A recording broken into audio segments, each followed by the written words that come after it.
അധ്യക്ഷൻ ബഹുമാനപ്പെട്ട സെബാസ്റ്റ്യൻ കടുക്കലച്ച, ഞങ്ങളുടെ ബഹുമാനപ്പെട്ട വികാരിച്ചൻ പോളച്ചൻ, സ്നേഹമുള്ള ജൂബിലറീസ് ജോസ് പുൽപ്പറമ്പിൽ, അലക്സ് വെള്ളാശ്ശേരി, ബഹുമാനപ്പെട്ട മോളെ, പ്രിയമുള്ള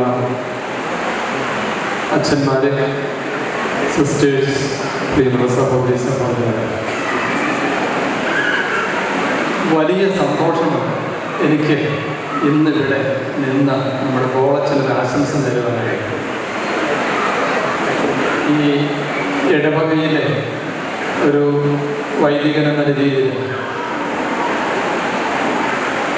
എൻ്റെ ചെറുപ്പം മുതൽ ഇപ്പോഴ് വരെ ഒത്തിരിയേറെ അച്ഛന്മാരിവിടെ വികാരിമാരായിട്ട് നമ്മൾ കടന്നു പോയിട്ടുണ്ട്. എൻ്റെ ഓർമ്മയിലുള്ള ആദ്യത്തെ വികാരിച്ചൻ ബഹുമാനപ്പെട്ട ജോർജ് ഓലിയപ്പുറച്ചൻ അന്ന് മുതൽ ഇങ്ങോട്ട് വന്നിരിക്കുന്ന വികാരിച്ചന്മാരെയൊക്കെ എനിക്ക് അടുത്ത് പരിചയമുണ്ട്. ഇന്ന് നമ്മുടെ ഇപ്പോൾ കാലക്കുമ്പലച്ചൻ ജൂബിലി നമ്മളിവിടെ ആഘോഷിക്കുകയാണ്. ഏതാണ്ട് ഈ ഓഡിറ്റോറിയം നിറച്ച് ഇടവക ജനങ്ങളാണ്. അതും ഈ വൈകിയ വേളയിൽ 7 മണിയാകാറായി. സാധാരണഗതിയിൽ 5 മണിക്ക് വിശുദ്ധ കുർബാന പറഞ്ഞു അതിനുശേഷം ഒത്തിരി താമസിയാതെയൊക്കെ വീടുകളിലേക്ക് പോകുന്ന ഒരു സാധ്യതകളാണ് വീട്ടിലേതായ ഉത്തരവാദിത്തങ്ങളുള്ളവർ. അതേസമയം ഇന്ന് ഈ സമയത്തും ഇവിടെ ആയിരിക്കുകയും അതിൽ വലിയ കൗതുകത്തോടെ ഈ സ്റ്റേജിലേക്ക് ശ്രദ്ധിക്കുകയും ചെയ്തുകൊണ്ടിരിക്കുന്ന ഈ ഇടവകയിലെ നല്ല ശതമാനം ജനങ്ങൾ. അത് തന്നെ നമ്മളവിടെ പറയുന്നത് ഈ അച്ഛനോടുള്ള അച്ഛൻ്റെ ഈ ഒരു ആഘോഷത്തിൽ പങ്കുചേരുവാനുള്ള ഒരു താല്പര്യമാണ്. അതുകൊണ്ട് തന്നെയാണ് ഞാൻ ആദ്യം പറഞ്ഞത് എനിക്ക് ഇവിടെ നിൽക്കാൻ വലിയ സന്തോഷം തോന്നുന്നു. അതും ഈ ഇടവകയിലുള്ള വൈദികരെ പ്രത്യേകിച്ച് പ്രതിനിധീകരിച്ച് ഒരു വാക്ക് ആശംസ പറയാനാണ്. എന്നോട് മാധ്യമം കൂടി നേരത്തെ വിളിച്ച് പറഞ്ഞു ഒരു ആശംസ പറയണം എന്ന്. അത്ര വലിയൊരു മീറ്റിംഗ് ആയിരിക്കുമെന്നും ഒത്തിരിയൊന്നും ഞാൻ കാര്യങ്ങളൊന്നും ചിന്തിച്ചില്ല. എനിക്ക് സാവകാശം അതിനെക്കുറിച്ച് പ്ലാൻ ചെയ്യാനും കിട്ടി. അപ്പം ഏതായാലും ഇന്നിവിടെ വന്നു കഴിഞ്ഞപ്പോൾ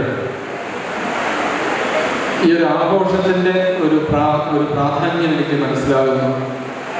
അതിനേക്കാളുപരി ഈ പോളച്ചൻ ഒത്തിരി സന്തോഷത്തോടെ ഞങ്ങൾ ഇടപഴകുന്നവരാണ്. അച്ഛന് സെമിനാരിയിൽ മൈനർ സെമിനാരിയിൽ ജോയിൻ ചെയ്ത കാലം മുതൽ ഞാൻ അവിടെ ഉണ്ടായിരുന്നില്ലെങ്കിൽ പോലും എനിക്ക് നല്ല പരിചയമുണ്ട്. പുഞ്ചിരിക്കുന്ന ഒരു ഭയങ്കര അട്രാക്ഷനുള്ള ഒരു മുഖത്തോടു കൂടിയാണ് അന്ന് ആ കുഞ്ഞു പയ്യൻ 10ാം ക്ലാസ് കഴിഞ്ഞ് അവിടെ ജോയിൻ ചെയ്ത് വലിയ സെമിനാരിയിൽ പോയി. ഇടയ്ക്ക് അവിടെ സെമിനാരിയിൽ വരുമ്പോഴൊക്കെ ഞങ്ങൾ അദ്ദേഹത്തെ കണ്ടിട്ടുണ്ട്. അതിനുശേഷം ഒത്തിരി നല്ല പരിചയമുണ്ട്. ഈ കഴിഞ്ഞ 25 വർഷക്കാലം പൗരോഹിത്യ ജീവിതത്തിൽ അദ്ദേഹം കടന്നുപോയ വഴികളെക്കുറിച്ച് ഇവിടെ ബഹുമാനപ്പെട്ട കണിമറ്റച്ചൻ, നമ്മുടെ പഠന വികാരി അച്ഛൻ വളരെ കാര്യമായിട്ട് കൃത്യമായിട്ട് പറഞ്ഞു കഴിഞ്ഞു. നമ്മുടെ കോളച്ചൻ കൈവയ്ക്കാത്ത ഏതെങ്കിലും ഒരു മേഖല പൗരോഹിത്യത്തിൻ്റെ സാധ്യതകളിൽ ഉണ്ടെന്ന് എനിക്ക് തോന്നുന്നില്ല. സാധാരണഗതിയിൽ വൈദികരാകുന്നത്, പ്രത്യേകിച്ച് ഇടവക വൈദികരാകുന്നത് ഇടവകയിൽ ശുശ്രൂഷ ചെയ്യും. അത് അച്ഛൻ്റെ ആ ഒരു എക്സ്പീരിയൻസ് ഉണ്ട്. മറ്റ് ഔദ്യോഗിക തലങ്ങളിൽ സംഘടനാ ഭാരവാഹിത്വത്തിൽ, അതിൽ സംഘടനയുടെ ഡയറക്ടർ സ്ഥാനത്തിൽ ഒരുമാതിരി രൂപത്തിലുള്ള എല്ലാ സംഘടനകളുടെയും ഡയറക്ടറായിട്ട് അദ്ദേഹം സേവനം ചെയ്തിട്ടുണ്ട്. അതുകൊണ്ട് മിഷൻ്റെ ഒഴികെ ബാക്കി എല്ലാ സംഘടനകളുടെയും ഡയറക്ടറായിട്ട് അദ്ദേഹം സേവനം ചെയ്തിട്ടുണ്ട്. ഇനി വേറൊരു മേഖലയാണ് വിദ്യാഭ്യാസ മേഖല, കോളേജ് വിദ്യാഭ്യാസം. ആ മേഖലയിലും അദ്ദേഹം കൈവച്ചിട്ടുണ്ട്. അവിടെ പ്രസാറായിരുന്നു ന്യൂമാൻ കോളേജ്. ആ കാലഘട്ടത്തിൽ അവിടെ 2-3 പുതിയ കെട്ടിടങ്ങൾ പണിയുവാനായിട്ട് സാധിച്ചു. അതോടൊപ്പം തന്നെ ഒത്തിരി വികസനം അവിടെ നടത്തുവാനായിട്ട് സാധിച്ചു. ഒരു യുവജനങ്ങളുമായിട്ട് ഇടപഴകുക, അത് കോളേജിൽ അതിൻ്റെ ഔദ്യോഗികമായ സ്ഥാനത്തിരിക്കുക എന്ന് പറയുന്നത് അത്ര എളുപ്പമുള്ള ഒരു കാര്യമല്ല. അതും അദ്ദേഹത്തിന് വഴങ്ങുന്നതാണ് എന്ന് അദ്ദേഹം തെളിയിച്ചു. അതുപോലെ തന്നെ തോട്ടം തൊഴിലാളികളോടൊപ്പമായിരിക്കുക. ഒരു റബ്ബർ തോട്ടത്തിൻ്റെ കൊതമംഗലം രൂപതയുടെ ഏറ്റവും പ്രധാനപ്പെട്ട ഒരു സോഴ്സ് ഓഫ് ഇൻകമാണ് പരിഗണി എസ്റ്റേറ്റ്. ആ തോട്ടത്തിൻ്റെ മുഴുവനും അധിപനായിട്ട് അതിൽ നടത്തുവാനായിട്ട് സാധിച്ചു. ഇങ്ങനെ തുടങ്ങി എല്ലാ മേഖലകളിലും അദ്ദേഹത്തിന് പ്രാഗൽഭ്യം തെളിയിക്കുവാനായിട്ട് സാധിച്ചു. 4 പള്ളികളിൽ അദ്ദേഹം വികാരിയായിരുന്നു. 4ാമത്തെ പള്ളി ഇവിടെ. മറ്റു പള്ളികളിൽ ഓരോ സ്ഥലങ്ങളിലുള്ള വിദൂരത്തിലുള്ള അരയിഞ്ചി മുതൽ അവിടെ നിന്നോട് പോകുന്നു. അരയിഞ്ചിയും ഇഞ്ചൂരും പരിക്കണ്ണിയും ഒക്കെ അദ്ദേഹം വികാരിയായിരുന്ന സ്ഥലങ്ങളാണ് ഇന്ന് പെരുങ്ങൽ. ഇനി ഈ പെരുങ്ങൽ ഇടവകയെക്കുറിച്ച് ചിന്തിക്കുമ്പോൾ എനിക്ക് മനസ്സിലാകുന്നത് വലിയ സന്തോഷത്തോടെയാണ് ഇടവക ജനങ്ങൾ ഈ അച്ഛനെ സ്വീകരിച്ചിരിക്കുക. ഇതിനു മുൻപ് വന്ന അച്ഛന്മാരാരും മോശമായിരുന്നില്ല എന്ന് തന്നെ എനിക്കറിയാം. പക്ഷെ അതിനേക്കാളും അപ്പുറത്ത് ഈ കഴിഞ്ഞ ക്രിസ്മസിൽ, ഈ നാളെ കഴിഞ്ഞ ക്രിസ്മസിൽ വലിയ സന്തോഷത്തോടെ ജനങ്ങൾ സംസാരിക്കുന്നത് ഞാൻ കേട്ടു. അച്ഛനൊരു പുതുമ ഏർപ്പെടുത്തി, അല്ലെങ്കിൽ കരോള അല്ലെങ്കിൽ കരോലുള്ള ക്രിസ്മസിൻ്റെ പിറവിയുടെ ഫംഗ്ഷന് ശേഷം ഒരു ലൈവ് പുൽക്കൂട്, അത് ഇടവകയിലെ എല്ലാ വാർഡുകളിൽ നിന്നും ലൈവായിട്ടുള്ള ഒരു കോമ്പറ്റേറ്റീവ് തലത്തിൽ ഒരു പുൽക്കൂടുകൾ ഒരുക്കുന്നതിനായിട്ട് ഒരു ആശയം പങ്കുവെച്ചു. അത് വലിയ സന്തോഷത്തോടെ ജനം അത് ഏറ്റെടുത്തു. വലിയൊരു ജീവനായിരുന്നു ഈ വർഷത്തെ ക്രിസ്മസ് ആഘോഷം എന്ന് പറയുന്നതായിട്ട് ഞാൻ കേട്ടു. ഞാനത് കണ്ടില്ലെങ്കിൽ അതിൻ്റെ ഫോട്ടോസ് ലൈവായിട്ടുള്ള പുൽക്കൂട്, അതിനകത്ത് ഉണ്ണിയും പിതാവ് മാതാവും ഒക്കെ കൊണ്ടുവന്ന് ആടും പശുവൊക്കെ ഇവിടെ വന്നിട്ടുണ്ട്. അപ്പം എല്ലാം ഒന്ന് വലിയൊരു ആഘോഷം. അതുപോലെ തന്നെ ഞാൻ പറഞ്ഞു, ഈ കാഴ്ച പരിപാടി നിങ്ങൾക്ക് ആദ്യം ഈ കൊല്ലം കാണുന്നത് ഇവിടെ. ഇതിനൊക്കൊന്നും ഉണ്ണീശ്വരനെ ഈ കാഴ്ച കണ്ടിട്ടില്ല, അപ്പം അതും ഈ പ്രാവശ്യം കാണാൻ പറ്റും എന്നൊക്കെ പറയുന്നത് ഞാൻ കേട്ടു. അപ്പം അങ്ങനെ തീർച്ചയായിട്ടും ഓരോരോ അവസരത്തിലും കൂടുതൽ ഈ നമ്മുടെ പ്രാർത്ഥനകളുടെ അനുഭവമാക്കി മാറ്റുന്നതിന് വേണ്ടിയിട്ട്, അതാണ് ഇവിടെ ഞാൻ സ്വാഗത പ്രസംഗത്തിൽ പറഞ്ഞത്, പ്രാർത്ഥന വിശുദ്ധ കുർബാനയുടെ അനുഭവമാക്കി മാറ്റുവാനായിട്ട് വികാരിച്ചിട്ട് സാധിക്കുന്നുണ്ട്. ഈ അനുഭവം അനുഭവിക്കുന്നവർക്ക് പകർന്നു കൊടുക്കാനായിട്ട് പറ്റും. അപ്പോൾ അത് അനുഭവിച്ചുകൊണ്ട് പകർന്നു കൊടുക്കുന്ന ഒരു ആത്മീയ എക്സ്റ്റസിയിലേക്ക് മനുഷ്യനെ നയിക്കുന്ന ഒരു ജീവിതം. ഈ 25 വർഷക്കാലം ഈ ആത്മീയതയിൽ വളർന്നതിൻ്റെ ഒരു തെളിവാണ് യഥാർത്ഥത്തിൽ അദ്ദേഹം ഇന്നും ഈ ജീസസ് യൂത്തിൻ്റെ ഒരു പ്രൊമോട്ടറായിട്ട് രൂപത അനിമേറ്ററായിട്ട് വർക്ക് ചെയ്യും. അപ്പോൾ ആ മേഖലയിലെ യൂത്തിനെ നയിക്കുവാനും പ്രാർത്ഥനയിൽ നയിക്കുവാനും അദ്ദേഹത്തിന് സാധിക്കുന്നുണ്ട്. ഇങ്ങനെ തുടങ്ങിയ എല്ലാ മേഖലകളിലും അദ്ദേഹത്തിന് ദൈവത്തോട് ചേർന്ന് നിന്ന് ദൈവജനത്തെ നയിക്കുവാൻ സാധിക്കുന്നു. പുരോഹിതന്റെ ധർമ്മം നയിക്കുക, വിശുദ്ധീകരിക്കുക, പഠിപ്പിക്കുക, ഈ 3 ദൗത്യവും ഒരുപോലെ ക്രമീകരിച്ചുകൊണ്ട് ഒരുപോലെ നേതൃത്വം കൊടുത്തുകൊണ്ട് പോകുവാനായിട്ട് നമ്മുടെ കോളേജിന് സാധിക്കുന്നുണ്ട്. ഞാൻ ഇടയ്ക്ക് നിലമ്പഴ വരാറുണ്ട്, വളരെ ചുരുക്കമായിട്ടേ വരുന്നുള്ളൂ പള്ളിയിൽ വരുമ്പോഴും. ഒരു ദിവസം വന്നു കഴിഞ്ഞപ്പോൾ കുറച്ച് ആൾക്കാരെല്ലാവരും വട്ടം കൂടിയിട്ടുണ്ട്. ഞാൻ ചോദിച്ചത് എന്നാ പരിപാടി? ഞങ്ങളിന്ന് ചുമ്മാ ചെറിയൊരു സമ്മേളനം. എന്നാ സമ്മേളനം ഞാൻ ചോദിച്ചു. ഒത്തിരി പേര് നമ്മുടെ ഉള്ള കൈക്കാരന്മാരും മുൻ കൈക്കാരന്മാരും ഇതുമായിട്ട് ബന്ധപ്പെടുന്നവരും ഒക്കെ. അപ്പം ഇന്ന് ഞങ്ങളുടെ വികാരി വെച്ചത് ഞങ്ങൾക്കൊരു ട്രീറ്റ് തരാതെ പറഞ്ഞിട്ടുണ്ട്. എന്താ ട്രീറ്റ്? അച്ഛനൊരു കോഴിയൊക്കെ സംഘടിപ്പിച്ച് വന്നിട്ടുണ്ട്, അച്ഛന് കപ്പയും പുഴുകുന്നുണ്ട്, ഞങ്ങളും അതിനകത്ത് കൂടും. ഒരു ഭയങ്കര സന്തോഷത്തിൻ്റെ അനുഭവം. അതിന് പ്രധാനപ്പെട്ട കോക്കിയാണ് അത് അച്ഛൻ തന്നെ കഴിക്കുന്നത് എല്ലാവരും കൂടി ഒരുമിച്ച്. അപ്പം അങ്ങനെ ജനത്തിൻ്റെ ആ ഒരു ചേർന്ന് നിന്നുകൊണ്ട് എന്ത് സേവനം ചെയ്യുവാനും നമ്മൾ സർവ്വകലാവല്ലഭെന്ന് നമ്മൾ പറയാൻ പറ്റുള്ളൂ. അപ്പം അങ്ങനെ ഏത് മേഖലയിലും അച്ഛൻ തൻ്റെ പ്രാഗൽഭ്യം തെളിയിച്ചിട്ടുള്ള ഒരു വ്യക്തി. അപ്പോൾ ആ അച്ഛൻ ഈ ജനത്തിനോട് ചേർന്ന് നിന്ന് ജനത്തിൻ്റെ മുൻപിൽ നിന്നു. ഈ ഐമ്പലമാർത്തി എന്നോട് പറഞ്ഞു 2 വാക്ക് പറയണമെന്ന് പറഞ്ഞു. ഞാൻ ബോധം കഴിഞ്ഞ് ഞാൻ അതിന് മുമ്പൊക്കെ ആലോചിച്ചപ്പോൾ എൻ്റെ തലയിലേക്ക് വരുന്ന ചിന്ത മുഴുവനും ഈ നാടുകളിൽ മുഴുവൻ ഈ ആനയുടെ ശല്യം നമ്മുടെ നാട്ടിൽ ഒത്തിരി ഭയങ്കരമായിട്ടുണ്ട്. അടുത്ത ദിവസങ്ങളിൽ തന്നെ 3 പേര് നമ്മുടെ ഈ മുഖങ്ങളുടെ മേഖലകളിൽ മരണപ്പെട്ടിട്ടുണ്ട്. അപ്പം എനിക്കൊരു തോന്നല്, ഈ അച്ഛൻ്റെ ഈ ചിരി ഉണ്ടെങ്കിൽ വേറെ ആനയും കടന്നു വരത്തില്ല. എനിക്ക് പറയാൻ തോന്നി എൻ്റെ മനസ്സിലേക്ക് വരുന്ന ചിന്ത മുഴുവൻ ഈ അച്ഛനെ കൊണ്ട് ആനയെ കൊണ്ട് നിർത്തിയ ഒരു കാരണവശാലും ഒരാനയും പിന്നെ മുന്നോട്ട് വരത്തില്ല. ചിരിച്ചുകൊണ്ട് തുമ്പിക്കൈ പോക്കി ഒരു ആശംസയും കൊടുത്തിട്ട് പോകാനാണ് സാധ്യത. കാരണം ഈ അച്ഛൻ എത്ര വലിയ കൊമ്പൻ വന്നു കഴിഞ്ഞാൽ അവിടെ നിന്ന് ചിരിക്കും, ശാന്തമായിട്ട് കിട്ടും. അതാണ് ഈ കോളേജിനെ എനിക്ക് കാണാൻ പറ്റിയ ഏറ്റവും വലിയ ഗുണം. എന്ത് പ്രതിസന്ധിയുടെ മുൻപിലും എത്ര വലിയ പ്രശ്നമുണ്ടായാലും ചിരിക്കുന്ന മുഖം, പുഞ്ചിരിക്കുന്ന മുഖം, ചിരി അല്ലാതെ അപ്പുറത്ത് ഒരു ദേഷ്യഭാവമല്ല. ആ ചിരിയിലെല്ലാം തീരും. ഏതവൻ്റെയും മനസ്സിനെ കീഴടക്കാൻ പറ്റും. അവൻ്റെ ക്രൗര്യത്തെയും കീഴടക്കാൻ പറ്റും. ഞാൻ പറഞ്ഞല്ലോ, ഏത് കൊമ്പൻ വന്നു കഴിഞ്ഞാലും അച്ഛൻ ചെന്ന് കഴിഞ്ഞാൽ പിന്നെ ആ കൊമ്പൻ ഇങ്ങോട്ട് അടുത്തേക്ക് വരത്തില്ല എന്ന് എൻ്റെ ഇപ്പോഴുള്ള ഉറച്ചപ്പോൾ. അപ്പോൾ ആ ഒരു തോന്നൽ ഈ ദിവസങ്ങളിൽ എൻ്റെ മനസ്സിലേക്ക് വന്ന ഒരു ചിന്തയാണ്. അച്ഛനെക്കുറിച്ച് ചിന്തിക്കുമ്പോൾ അച്ഛൻ്റെ ആ ഒരു പുഞ്ചിരി, സ്നേഹത്തോടു കൂടിയുള്ള നോട്ടം, അതിനേക്കാളുപരി ആ കണ്ണിലുള്ള തീഷ്ണത, ദൈവത്തെ സ്നേഹിക്കുവാനും ആ സ്നേഹം പകർന്നു കൊടുക്കുവാനുമുള്ള തീഷ്ണതയാണ് എരിയുന്ന ഒരു മനോഭാവം. ഈ ഒരു അച്ഛനെ നമുക്ക് തന്നതിന് നമുക്ക് ദൈവത്തിന് നന്ദി പറയാം. ഈ ഇടവക നമ്മൾ ഭാഗ്യപ്പെട്ടവർ. ഇങ്ങനെ ഒരു അച്ഛനെ അച്ഛനോടൊപ്പം ആയിരിക്കാൻ നമുക്ക് സാധിക്കും. തീർച്ചയായിട്ടും നമുക്ക് ദൈവത്തിന് നന്ദി പറയാം. ഈ അച്ഛനെ നമുക്ക് തന്ന രൂപതയ്ക്ക്, പിതാവിന് നമുക്ക് നന്ദി പറയാം. അതിനേക്കാളുപരി മാതാപിതാക്കൾക്ക്, ഈ ലോകത്തിലെ ഈ അച്ഛനെ സമ്മാനിച്ച മാതാപിതാക്കൾക്ക് നന്ദി പറയാം. ഈ അച്ഛൻ്റെ ഈ നന്മകളെ ഓർത്ത് നമുക്ക് ദൈവത്തെ സ്തുതിക്കാം. നമ്മുടെ ജീവിതത്തിൽ നമുക്ക് ഏറ്റവും അടിസ്ഥാനപരമായിട്ട് ചെയ്യേണ്ട ദൈവസ്തുതിയാണ്. ആ ദൈവത്തിന് നന്ദി പറയുവാൻ നമുക്ക് വലിയൊരു കാരണം അത് നമ്മുടെ ബഹുമാനപ്പെട്ട വിചാരിച്ചു. ആ അച്ഛനെ ഓർത്ത് നമുക്ക് ദൈവത്തെ സ്തുതിക്കാം. അച്ഛനെ ജൂബിലിയുടെ മംഗളങ്ങൾ ആശംസിക്കുന്നു. ഒത്തിരി സ്നേഹത്തോടെ ഈ ഇവിടെ ആയിരിക്കുന്നതിനെ പ്രതി ദൈവത്തിന് നന്ദി പറയുന്നു. തുടർന്നും 25 വർഷമേ ആയിട്ടുള്ളൂ. ഇനിയും അച്ഛൻ്റെ ജീവിതത്തിൽ ഒത്തിരി വർഷങ്ങൾ രൂപതയിൽ സേവനം ചെയ്യാൻ, തീർച്ചയായിട്ടും 25 വർഷം കൂടി രൂപതയിൽ സേവനം ചെയ്യാനുള്ള അവസരമുണ്ട്. അതിനുശേഷവും സമൂഹത്തെ സേവിക്കുവാനുള്ള അവസരമുണ്ട്. അതിനെല്ലാം ഇടകൊടുക്കട്ടെ എന്ന് ദൈവത്തോട് നമുക്ക് പ്രാർത്ഥിക്കാം. അതുപോലെ തന്നെ നമ്മുടെ പ്രിയപ്പെട്ട 2 ജൂബിലറീസ് ജോസ് പുൽപ്പറമ്പിലച്ഛൻ, അച്ഛൻ രൂപത പ്രൊക്യുറേറ്ററാണ്. ഇപ്പോൾ രൂപതയുടെ മുഴുവൻ ഫിനാൻസ് ഓഫീസറായിട്ട് വർക്ക് ചെയ്യുന്നു. അതുപോലെ തന്നെ അതിന് മുൻപ് അച്ഛൻ ഈ നിർമ്മല കോളേജിൻ്റെ പ്രൊഫസറായിരുന്നു. അവിടെ ഔദ്യോഗികമായ രീതിയിൽ സാമ്പത്തിക എല്ലാ കാര്യങ്ങളും അഡ്മിനിസ്ട്രേഷൻ മുഴുവൻ നടത്തിയിരുന്ന അച്ഛനാണ്.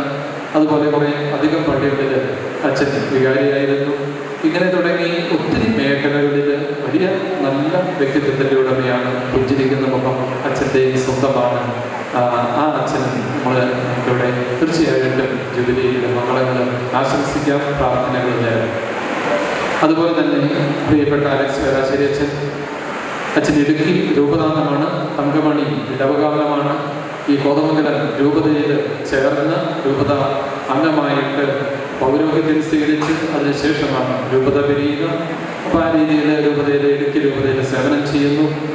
വലിയ നിശ്ചയദാർഢ്യത്തോടുകൂടി കൃത്യമായിട്ട് കാര്യങ്ങൾ ചെയ്യുവാൻ കഴിവുള്ള ശക്തിയുള്ള അച്ഛനാണ് ഈ വേലാശ്ശേരി അച്ഛൻ. ഇന്ന് അവിടെ ധർമ്മരാമിൽ അവിടെ കാനൻലോയുടെ പ്രൊഫസറായിട്ട് കാനൻലോ ഇൻസ്റ്റിറ്റ്യൂട്ടിൽ സേവനം ചെയ്യുന്നു. സൈനികരുടെ സ്ഥാപനമാണ്. അവിടെ സേവനം ചെയ്യാനായിട്ട് അദ്ദേഹത്തെ ക്ഷണിച്ചിരിക്കുന്നു. അദ്ദേഹം അവിടെ 3 വർഷമായി അവിടെ സേവനം ചെയ്തുകൊണ്ടിരിക്കുന്നു. അദ്ദേഹത്തിൻ്റെ ഈ സേവനത്തിലും അതോടൊപ്പം തന്നെ തുടർന്നുള്ള നാളുകളിലുമെല്ലാം ദൈവാനുഗ്രഹം ഉണ്ടാകട്ടെ എന്ന് പ്രാർത്ഥിക്കാം. അദ്ദേഹത്തിനും ജൂബിലിയുടെ എല്ലാ മംഗളങ്ങളും ആശംസിക്കുന്നു. നമ്മുടെ ആർച്ച് പ്രീസ്റ്റ് കണ്ടാലൽപ്പം പ്രായമൊക്കെ കൂടുതൽ തോന്നും. ഒരു വലിയ ചിന്ത കണ്ടുണ്ട്. അച്ഛൻ ആഘോഷിക്കാൻ പോകുന്നത് ഇന്ന് തുടങ്ങുന്നത് 50 വർഷത്തിൻ്റെ ജൂബിലി അല്ല കേട്ടോ, 25 വർഷത്തിൻ്റെയാണ്. എല്ലാവിധ ആശംസകളും നമുക്ക് നേരാൻ പ്രാർത്ഥിക്കാം. അദ്ദേഹത്തിൻ്റെ തുടർന്നുള്ള ജീവിതത്തിൽ ഇവിടെ പറഞ്ഞു കഴിഞ്ഞ് അദ്ദേഹം ഈ വടക്കിന് ഉള്ള മരിച്ചവരുടെ ഓഫീസിനായിട്ട് സേവനം ചെയ്യുന്നു. അച്ഛന് എവിടെ ചെന്നാൽ ആരും എവിടെ മരിച്ചു എന്ന് കേട്ടുകഴിഞ്ഞാലും അവിടെ ചെന്ന് ഓഫീസ് പാടുകയും ചെയ്യും. സാധിക്കുമെങ്കിൽ ഒരു വലിയ ഓഫീസ് തന്നെ പാടുന്നൊരച്ഛൻ. അപ്പം അങ്ങനെ മരിച്ചവർക്ക് വേണ്ടി പ്രാർത്ഥിക്കുന്നത് ഒരു ജീവിത വ്രതമായിട്ട് എടുത്തിരിക്കുന്ന ഒരച്ഛൻ. അതിനേക്കാളുപരി ഇടവകയിൽ രൂപതയിലും ഒത്തിരി സേവനം ചെയ്യുന്ന വ്യക്തി, വലിയ നിശ്ചയദാർഢ്യത്തോടെ പ്രവർത്തിക്കുന്ന വ്യക്തി. നമ്മുടെ അടുത്ത പാനിക്കാട് ഇടവകയിലെ കണക്കറ്റ കുടുംബത്തിലാണ്. അദ്ദേഹത്തിന് ജൂബിലി ആരംഭിക്കുന്നതിൻ്റെ എല്ലാവിധ ആശംസകളും അടുത്തൊരു വർഷം പ്രാർത്ഥിച്ചൊരുങ്ങി നല്ല രീതിയിൽ ജൂബിലി ആഘോഷം നടത്തുവാനും തുടർന്ന് നല്ല സേവനം നടത്തുവാനുമായിട്ട് സാധിക്കട്ടെ എന്ന് ആശംസിക്കുന്നു. ഇന്നത്തെ ഈ ആശംസകൾക്ക് വേണ്ടിയിട്ട് വിളിച്ചതിന് സംഘാടകർക്ക് ഒത്തിരി സന്തോഷത്തോടെ നന്ദി അറിയിക്കുന്നു. നമ്മുടെ ഇടവകയുടെ പേരിൽ എല്ലാവിധ ദൈവാനുഗ്രഹവും വികാരിച്ചിന് തുറന്നും ഉണ്ടാകട്ടെ എന്ന് ആശംസിക്കുകയും പ്രാർത്ഥിക്കുകയും ചെയ്തുകൊണ്ട് വാക്കുകളൊക്കെ സംസാരിക്കുന്നു. അടുത്തതായിട്ട് ഒരു സിംഗിൾ സോങ് ആണ്. അതിനായിട്ട് അനുപമ ജെയ്സനെ ക്ഷണിക്കുന്നു.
സിസ്റ്റേഴ്സിൻ്റെ പ്രതിനിധിയായിട്ട് നമ്മുടെ മദർ സുപ്പീരിയർ സിസ്റ്റർ ജിസ്ന രണ്ടു വാക്ക് സംസാരിക്കുക.